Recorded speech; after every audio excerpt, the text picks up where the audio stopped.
오늘 기도하실 말씀은 사사기 8장 1절에서 9절입니다. 그 중에 1절, 2절 봉독합니다. 에브라임 사람들이 기드온에게 이르되 내가 미디안과 싸우러 갈 때 우리를 부르지 아니하였으니 우리를 이같이 대접함은 어찌 됨이냐 하고 그와 크게 다투는지라. 기드온이 그들에게 이르되 내가 이제 행한 일이 너희가 한 것에 비교되겠느냐. 에브라임의 끝물 포도가 아비에셀의 만물 포도보다 낫지 아니하냐. 오늘 말씀은 기드온이 미디안과 전쟁을 끝내고 승리한 후에 다른 지파들과 사이에서 있었던 일을 다루는 말씀입니다. 이길 수 없는 싸움, 하나님의 은혜와 능력으로 도우심으로 미디안을 물리치고 나라를 구했던 기드온입니다. 그런데 이번에는 동족들을 어떻게 대하는가 하는 것이 문제로 대두가 되었습니다. 왜냐하면 전쟁이 끝나고 나서 다른 지파들이 이런저런 시비를 걸어왔기 때문이지요. 그래서 나라를 구한 사람들이 오히려 또 다른 분열 갈등을 조장해서 또 다른 전쟁을 할 수도 있는 상황이 된 거죠. 이럴 때 지도자로 쓰임받는 사람, 나라를 구했던 사람, 하나님의 사람으로 부름받은 사람들이 어떻게 해야 하는가, 이런 것을 잘 살피면서 기도하면 되겠습니다. 우선은 항상 평화를 추구하는 것이 좋겠죠. 2절에 보시면 기드온이 그들에게 이르되 내가 이제 행한 일이 너희가 한 것에 비교되겠느냐. 에브라임 끝물 포도가 아비에셀 만물 포도보다 낫지 아니하냐. 이것은 에브라임 지파가 기드온에게 시비를 걸어올 때 기드온이 그들에게 한 대답이지요. 에브라임은 그들을 전쟁에 초청하지 않았다고 불평하였습니다. 왜 우리를 빼고 너만 가서 전쟁에 이기고 돌아왔느냐? 왜 우리를 초대하지 아니하느냐? 기드온은 전쟁을 이기고 나서 주목을 받게 되죠.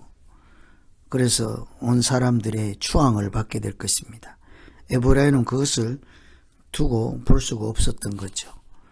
전쟁이 있을 때는 오라고 한들 안 오라고 한들 나라를 구하는 일에 그런 것이 무슨 문제겠습니까? 협력도 하지 않고 가만히 있다가 이기고 나니까 전리품 생각이 난 사람처럼 왜 우리를 같이 초대해서 같이 싸우지 아니하였느냐. 그러면 이 기드온이 들을 때에 정말 어불성설이죠. 말이 안 됩니다. 급할 때는 와서 돕지도 않고 끝나고 나서 이제야 무슨 소리를 하는 거죠. 그들을 오히려 책망할 수 있음에도 불구하고 당신들의 끝물 포도가 우리 만물보다 낫다. 당신의 꼬리가 우리의 머리보다 낫다. 당신들이 더 낫다는 거죠.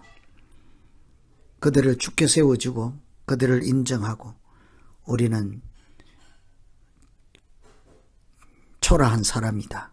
별 볼일 없는 사람이니 경계할 필요도 없다. 뭐 이런 얘기이지 않겠습니까? 겸손한 자세를 취할 때 그들은 노여움을 풀게 된 것이죠. 얼마든지 책망하고 싸울 수도 있었을 것입니다. 그런데도 항상 교만 대신에 겸손을 추구하고 잘났다 하지 않고 낮은 자리에 내려갈 때 하나님은 우리 가운데 평화를 주실 줄로 믿습니다. 이런 특별히 지도자는 잘난 체 하지 않고 교만하지 않고 겸손으로 섬길 때 하나님은 그 자리가 더욱 빛나게 하실 줄로 믿습니다. 두 번째는 7절 보시면 기드온이 이르되 그러면 여호와께서 세바와 살문나를 내 손에 넘겨주신 후에 내가 들가시와 찔레로 너희 살을 찢으리라. 이것은 이번에는 에브라임 사람들이 아니라 숫곳 사람들, 다른 사람들이죠. 브누엘 사람들. 이 사람들이 기드온이 쫓기고 추격하고 그럴 때에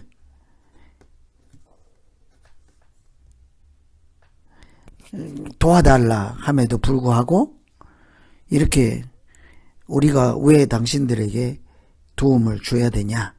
우리는 당신들에게 줄 떡이 없다. 이렇게 얘기를 하죠. 도와줄 필요가 없다 하고 아주 간절히 도움을 청하는 기드온의 그 도움을 외면해 버리죠. 그래서 그들에게 내가 적군을 물리치고 돌아올 때 너희 망대를 허물고 그냥 가만두지 않겠다. 이렇게 협박을 한 거죠. 정말 그 약속한 대로 미디안 사람들을 다 물리치고 돌아오는 길에 기드온은 숫꽃과 분우엘을 망대를 무너뜨리고 그 사람들을 다 처단하게 되지요. 에브라임 사람들을 대할 때하고 많이 다른 모양이죠. 왜 이랬을까? 오히려 그들에게 그들이 잘못한 것은 있지만 사랑을 베풀고 이왕 이기고 끝났으니까 그들도 이렇게 돌아볼 수 있고 회개할 수 있고 또 앞으로 더 협력해서 한 나라, 한 민족, 한 하나님의 자녀로 살아갈 수 있는 길로 인도할 수 있지 않았을까? 사랑을 베풀어야 하지 않았을까? 이런 생각을 하게 되죠. 그런데 기드온은 그들을 처단하고 죽이죠. 지도자를 다 죽입니다. 미디안 적군을 다 죽이고 무찔러 나라를 구한 사람이 원래 목적을 상실한 것 같지 않습니까? 같은 지파들 온 나라를 구원하기 위해서 적을 물리쳤는데 그 일에 동참하지 않았다고 다 죽이지요. 앞으로 또다시 분열해서 나라가 망하고 더 고통당하는 일을 미리 예방하는 차원에서는 잘했다 할 수 있을 것입니다. 연합하게 하고 하나 되게 하고. 그러나 이것은 앞으로 기드온이 점점 타락해가는 단초를 제공하는 일이기도 하죠. 자기가 이겼지만 처음엔 겸손하였으나 마지막까지 겸손하는 것이 중요하지 않겠습니까? 그래서 항상 지도자는 흠이 있는 사람, 잘못, 실수, 투성인 사람들을 잘 품고 다스리고 사랑을 베풀고 사람 되게 하고 하나님 사랑하게 하고 예수 잘 믿게 하고. 그런데 눈물로 기도하고 이렇게 희생하는 사람들이 지도자들이라 하겠죠. 우리도 이렇게 정신을 차려야 되겠습니다. 항상 무슨 일을 하든지 평화를 추구하고 교만을 물리치고 겸손의 자리, 낮은 자리에 내려갈 뿐만 아니라 이렇게 내가 능력 있고 마땅히 할 수 있는 당연한 일 같지만 오히려 끝까지 사랑을 베풀고 자비를 베풀 때 하나님은 오히려 그곳에 하나님 나라를 세우시고 은혜를 더욱 충만하게 채워주실 줄로 믿습니다. 오늘 일은 그래서 우리가 처음 잘 겸손하더라도 끝까지 그 마음을 변치 않고 타락하지 않도록 자기를 살피며 하나님 의지하고 살아가는 그런 믿음 생활이 되기를 기원합니다. 오늘 이런 말씀 가지고 이제 우리 각자 말씀 기도하겠습니다. 하나님 아버지, 기드온이 전쟁을 이기고 시비를 걸고 투정하고 하는 사람들에게 자비를 베풀고 겸손하게 대하고 이렇게 그렇게 잘하는 면도 있었지만 어떤 경우에는 죽이고 처단하고 이렇게 민족을 구원하는 사람이 오히려 민족의 피를 흘리는 이런 하나님 나라의 백성들을 이렇게 하는 모양을 보았습니다.